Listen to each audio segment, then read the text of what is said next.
Joanne Smichael, and I am so glad that you decided to join me for part two of coaching the core of Opus culture. We've covered coaching basics in part one, and now we're going to go into a little bit more depth on how to coach. Remember, there are many different ways to approach coaching. Consider each of the following. There's formal coaching, where we have structured conversations with specific intent to change, modify, or reinforce behaviors. We can have informal coaching, where it's loosely structured conversation geared towards performance improvement or performance maintenance. There's positive coaching, and this is something we really stress at Opus. This is coaching designed to affirm and reinforce all of the positive behaviors that support the mission. And then there's corrective coaching. And that's designed to modify, correct, or eliminate behaviors that don't support the mission. Coaching can be conducted with groups or with individuals. In the event of group coaching, the issues addressed should apply to the entire group. If the issues, good or bad, are just with one or two people, then coach those few people. Coaching can also be done on an individual basis. Now, what I like about this is it allows for more in-depth conversations. We can use more specific examples, and there are greater opportunities to build dialogue. Before you begin any coaching session, you must be clear on your objectives. They have to be meaningful to you, the other person, and the larger organization. Use constructive feedback to make coaching more effective. These specific developmental objectives should be directly related to service, the mission, your department's goals, specific proficiencies, attitudes, aptitude, or other substantive areas that impact performance and productivity in your department. Remember, coaching really should provide support systems to sustain great performance. Short-term solutions yield short-term results that create frustration. Coaching has to provide clear tools for improvement and be linked to outcomes in order for the individual and the entire department to grow. You've got to determine how you're going to monitor performance on an ongoing basis. And be sure that you tell the person you're coaching how they're going to be monitored. I'd like for you to consider a couple of questions. When should you use a formal approach to coaching and why? When should you use an informal approach to coaching and why?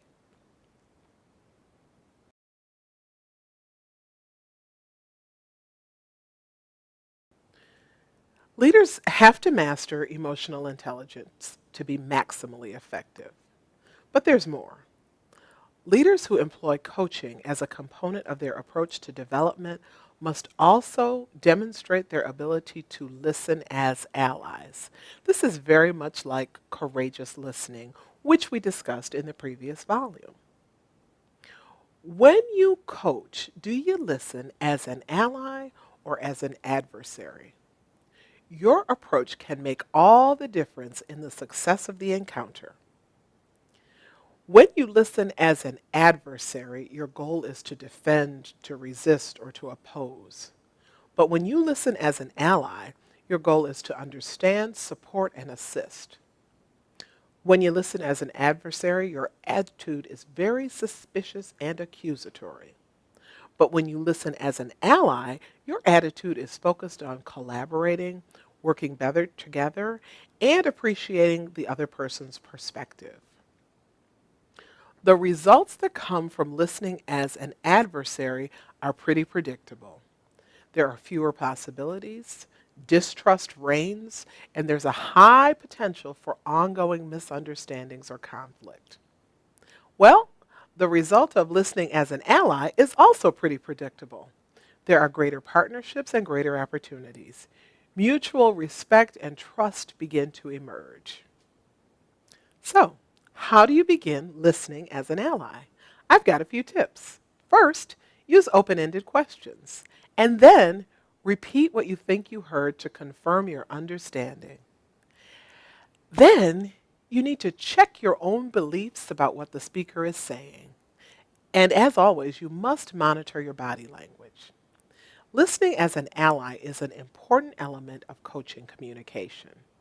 There are 9 other essential elements of coaching communication, and each element plays a role in making coaching connections. We're going to explore each one. Number 1, connection. That's building relationship and rapport with the other person. Number 2, collaboration. Making sure that you use the communication to build or reinforce a productive partnership. Number 3, consensus. That's how we develop a shared understanding and mutual agreement. Number 4, credibility. How believable are you based on prior interactions? Number 5, consistency. Does your message remain the same? Our mission does not change. Is your message consistent with our mission? Number 6 is continuity. Continuity is all about follow through. And we use that to be sure that there's a shared understanding and a shared commitment to the desired behavior. Number 7 is creativity. This is our openness to new approaches, to new insights, and to new ideas. Number 8, comedy. You got to be able to laugh at some of the things that happen. So you have to use levity. You have to infuse that into many, not all, but many situations. And then there's number 9, chance. As much as we plan, a lot of what happens is up to chance. So we've got to be open and flexible.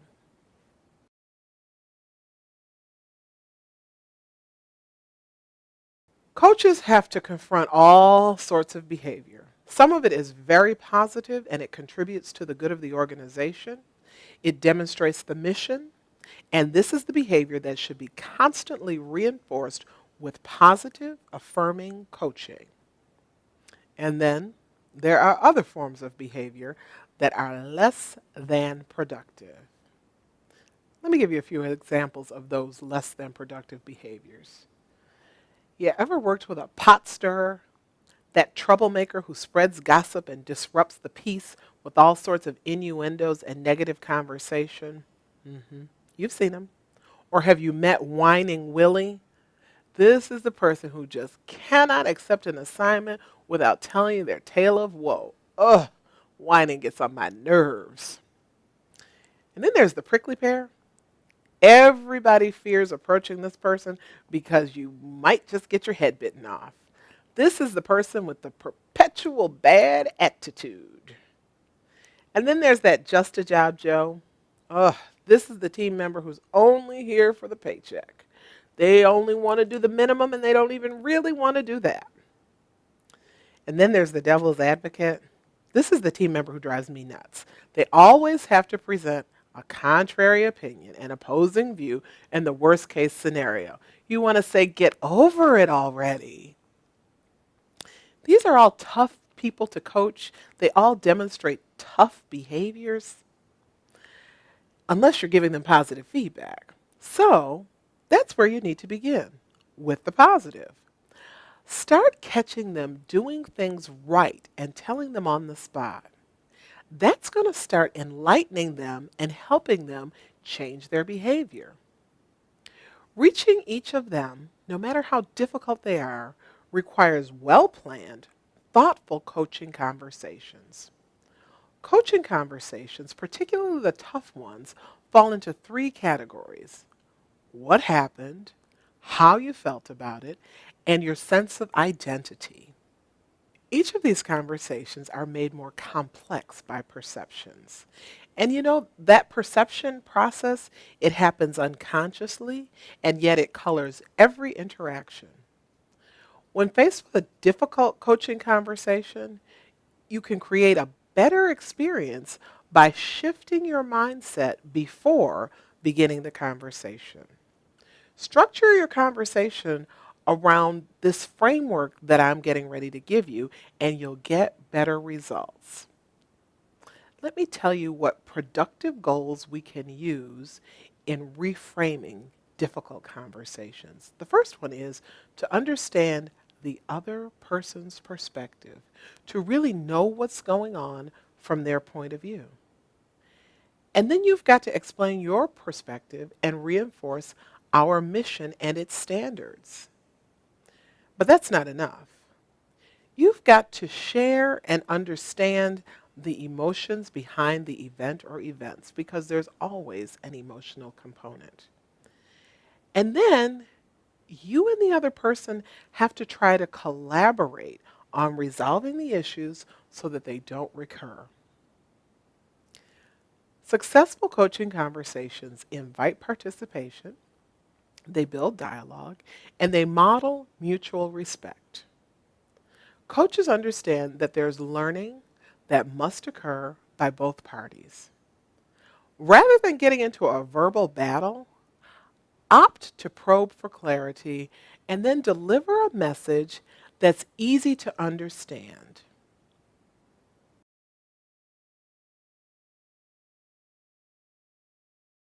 The coaching conversation should be a learning conversation, even when you're coaching one of those difficult characters. The person being coached and the coach have to learn and grow.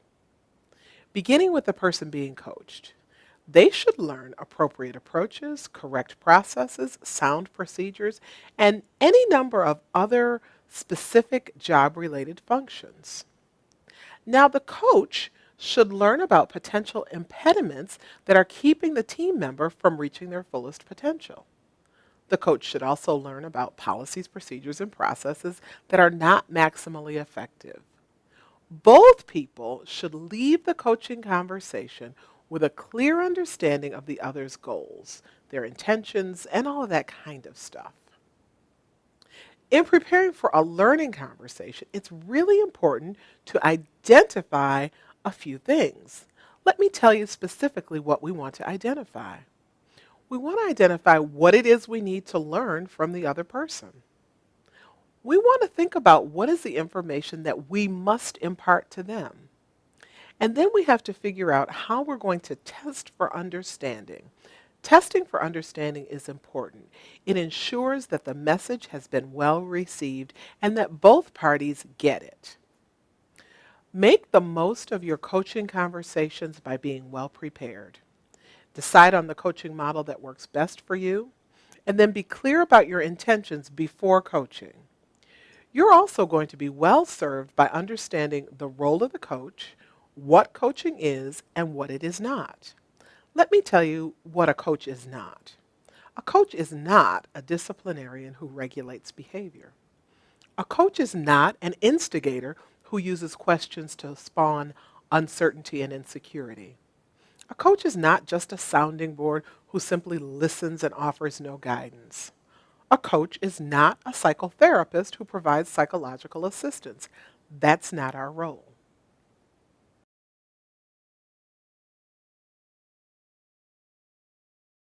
A coach is responsible for fulfilling three important roles: supporter, confidant, and critic. Beginning with the role of supporter. This function serves the purpose of inspiring confidence. A coach seeking to establish a solid relationship must present themselves as an ally committed to helping the team member fulfill his or her promise. The coach must make it known early on that they're invested in the team member's success and overall well-being. This is evident when coaches know something about the work that occupies the team member's time. A coach really ought to know about the major projects and other important activities that involve the team member. Moving to the confidant. This role requires listening without judgment and with encouragement. It is this role that cements trust between the two parties.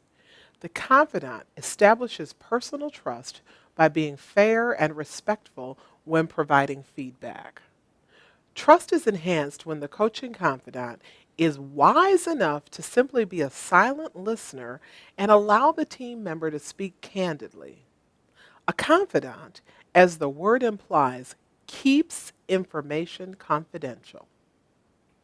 Confidants protect secrets, they shun gossip, and are among the most valuable cohorts in any organization. A wise confidant understands that the contents of even the most casual conversations should be protected lest they be misconstrued as gossip and used to the detriment of the team member.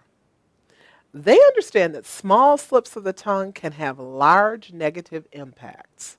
They also understand the importance of their role as a trusted sounding board, and they honor that important responsibility. Finally, the critic.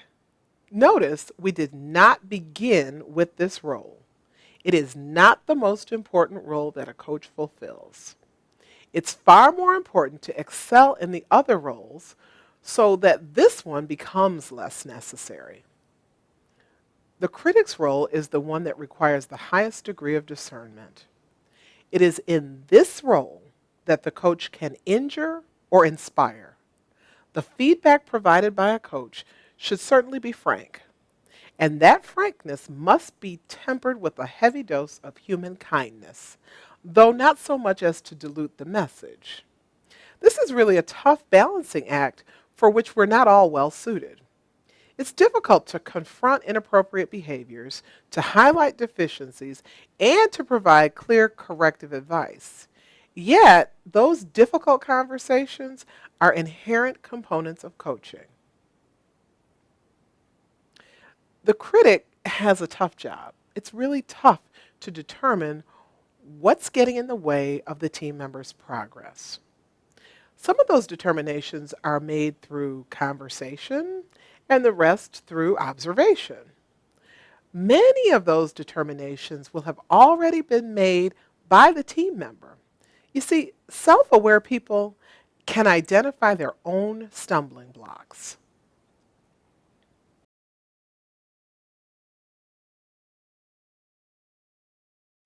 Now you have information that you need to skillfully and successfully coach to the mission. You know how to listen as an ally. You understand coaching can be formal or informal. And you know that we have to start with positive coaching because that's what gives us a track record to work from with team members. I also hope that you've had the opportunity to consider the range of coachable characters that you're going to have to embrace. Visit Opus University for even more information, tools, and articles that will help you reach your highest coaching potential.